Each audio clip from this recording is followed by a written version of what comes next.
Hello అందరికీ, ఈరోజు నా వీడియో వచ్చేసి పన్నీర్ మరియు కాజు కర్రీ అండి.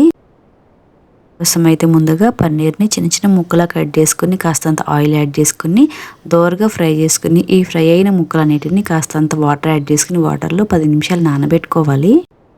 ఇంకా గ్రేవీ కోసం అయితే కొన్ని బిర్యానీ మసాలాలు, కాస్తంత ఉల్లిపాయ ముక్కలు, టమాటో ముక్కలు, క్యాషూ నట్స్ మంచిగా ఫ్రై చేసుకుని మెత్తబడిన తర్వాత మిక్సీ పట్టి పక్కన పెట్టుకోవాలి. ఆ తర్వాత వేరే కడాయిలోకి ఆయిల్లోకి కొన్ని ఉల్లిపాయ ముక్కలు అలానే కొంచెం అల్లం వెల్లిపాయ పేస్ట్ యాడ్ చేసుకోవాలండి. ఆ తర్వాత మనం మిక్సీ పట్టి పెట్టుకున్న ఈ పేస్ట్ మొత్తాన్ని యాడ్ చేసుకొని దానిలోకి కొంచెం పసుపు, కొంచెం ఉప్పు, కొంచెం కారం యాడ్ చేసుకోవాలి. ఆ తర్వాత మనం నానబెట్టి ఉంచుకున్న కొన్ని క్యాషూ నట్స్ అలానే పన్నీర్ ముక్కలు మొత్తం యాడ్ చేసుకుని మరోసారి మంచిగా మిక్స్ చేసుకోవాలి. కూర ఇలా దగ్గర పడుతుంది అన్న టైంలో కొన్ని గ్రీన్ మిర్చి అలానే కసూరి మేతి, కొంచెం కొత్తిమీర, కొంచెం మసాలా, కొంచెం బటర్ యాడ్ చేసుకోవాలి.